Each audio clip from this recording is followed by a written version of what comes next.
किसान भाइयों, गेहूं दुनिया में सबसे अधिक उपजाने वाला फूड क्रॉप है, जिसे इंडिया में रबी सीजन में खेती किया जाता है। गेहूं की डिमांड मार्केट में काफ़ी अच्छी रहती है, जिससे किसान उसकी खेती करना पसंद करते हैं। गेहूं के उपयोग की बात करें तो इसका अधिक उपयोग आटे बनाने के रूप में खाने के लिए किया जाता है। उसके अलावा ब्रेड बनाने के लिए, केक बनाने के लिए, बिस्किट बनाने के लिए किया जाता है, जिससे किसानों को अच्छी खासी मार्केट रेट मिल जाती है। फसलों की अच्छी उपज होने के लिए हमें सबसे पहले फसलों की सही जानकारी होनी चाहिए, जिससे कि आप सही उपज कर सकें। नमस्ते किसान भाइयों, मैं नवीन आप सभी का हेल्दी ग्रो यूट्यूब चैनल में स्वागत करता हूं।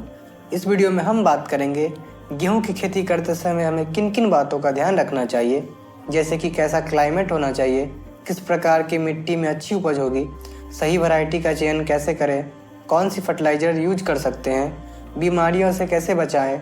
इन सभी के बारे में एक एक करके पूरी जानकारी देंगे। वीडियो में लास्ट तक बने रहें और अगर आप चैनल पर नए हैं तो चैनल को सब्सक्राइब कर लें, ताकि आपको फसलों से जुड़ी जानकारी मिलती रहे। गेहूं को अच्छी जर्मिनेशन के लिए 20 से 25 डिग्री सेल्सियस टेम्परेचर और 30 से 35 degree Celsius average temperature maturity के समय होना चाहिए। मिट्टी की बात करें तो गेहूं की फसल well drained sandy loam soil यानी अच्छी जल निकास वाली बलुई दोमट मिट्टी में, जिसका pH 5.5 से 7 हो। सभी किसान भाइयों को कम से कम एक बार अपने खेत की मिट्टी जांच जरूर करानी चाहिए, जिससे मिट्टी की प्रोफाइल का पता चल सके कि किस पोषक तत्व की कमी है और कितना pH है।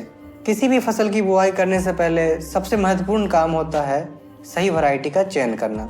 अगर आप अच्छी वैरायटी का चयन करते हैं तो काफ़ी अच्छी उपज होगी। गेहूं की वैरायटी की बात करें तो अर्ली सोइंग के लिए HD 3086, जनक, Arjun, UP 3368, UP 3338, UP 215, Jayraj, PBW 725 और लेट सोइंग के लिए HD 2985, PBW 226, PBW 292, HD 3059, UP 2944। इसके अलावा और भी अच्छी वैरायटी का प्रयोग कर सकते हैं। सीड रेट यानी कितना बीज लेना चाहिए, यह निर्भर करता है कि आप किस तरीके से बुआई करते हैं। अगर आप लाइन सोइंग करते हैं हल से तो 100 kg पर हेक्टेयर, अगर आप ब्रॉडकास्टिंग यानी हाथ से छिड़काव करते हैं तो 100 kg पर hectare, late sowing seed drill की सहायता से करते हैं तो 125 से 130 kg पर हेक्टेयर सीड रेट को फॉलो करना होगा। बुआई करने की मेथड की बात करें तो आप हाथों से छिड़काव करके या हल की मदद से या सीड ड्रिल की सहायता से बुआई कर सकते हैं। बुआई से पहले आप बीजों का उपचार जरूर कर लें। वीटावैक्स या थीरम से 2 ग्राम पर kg सीड के डोज को फॉलो करें।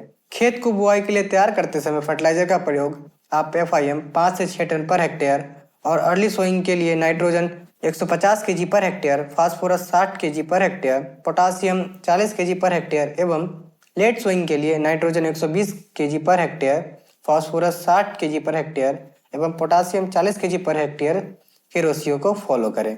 अब फसल में किन किन अवस्था में पानी डालें वो भी जान लेते हैं। जैसा कि गेहूं एक लंबी अवधि वाली फसल है, तो इसमें 6 इरिगेशन देना होगा, जो कि इस क्रम में है। पहला इरिगेशन बुआई के 20 से 25 दिन बाद, दूसरा इरिगेशन बुआई के 40 से 45 दिन बाद, तीसरा इरिगेशन बुआई के 60 से 65 दिन बाद, चौथा इरिगेशन बुआई के 80 से 85 दिन बाद, पांचवा इरिगेशन बुआई के 110 दिन के बाद, छठा इरिगेशन बुआई के 120 से 125 दिन बाद देना आवश्यक है। इरिगेशन के बाद या उससे पहले भी फसल में वीड्स यानी घास की समस्या सामने आती है। उसे खत्म करने के लिए सोइंग से 30 से 35 दिन के बाद उसमें हैंड वीडिंग करके उसको निकाल सकते हैं या वीडिसाइड का प्रयोग कर सकते हैं। फसल बड़ा होने के बाद उसमें इंसेक्ट और डिजीज का खतरा बढ़ जाता है, जिसकी जानकारी होनी भी आवश्यक है। इंसेक्ट, पेस्ट और डिजीज की डिटेल जानकारी आपको अगली वीडियो में मिलेगी। गेहूं की कटाई निर्भर करती है वैरायटी पर कि वह कितने दिनों में हार्वेस्ट होगी। अधिक जानकारी के लिए टेलीग्राम ग्रुप को ज्वाइन करें। अगर आपको पूरी जानकारी अच्छी लगी तो वीडियो को लाइक करें और चैनल को सब्सक्राइब करें। धन्यवाद।